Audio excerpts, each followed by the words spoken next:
Morning, সকলকে স্বাধীনতা দিবসে অনেক অনেক শুভেচ্ছা। সকাল সকাল উঠে পড়লাম, তারপর জাতীয় পতাকা বাসায় টাঙিয়ে ফেললাম। তারপর রেডি হয়ে গেলাম কলেজ যাব বলে। বাসা থেকে বের হয়ে দেখি মায়ের মন্দিরে এত বড় একটি পতাকা ঝুলছে। তারপর কলেজে রওনা হলাম।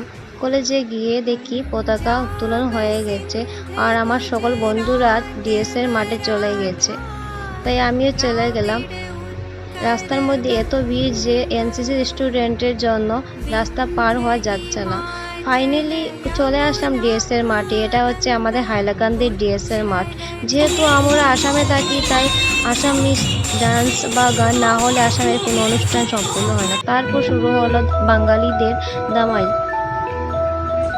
প্রচণ্ড গরম পড়েছিল, তাই আর সেখানে থাকতে পারলাম না, চলে আসলাম। আর বন্ধুরা বলছে ওরা নাকি ফটো উঠবে, তাই চলে গেলাম চিলড্রেন পার্কে। এটা হচ্ছে হাইলাকান্দি চিলড্রেন পার্ক। আজকে এত ভিড় যে দাঁড়ানোর জায়গা নেই।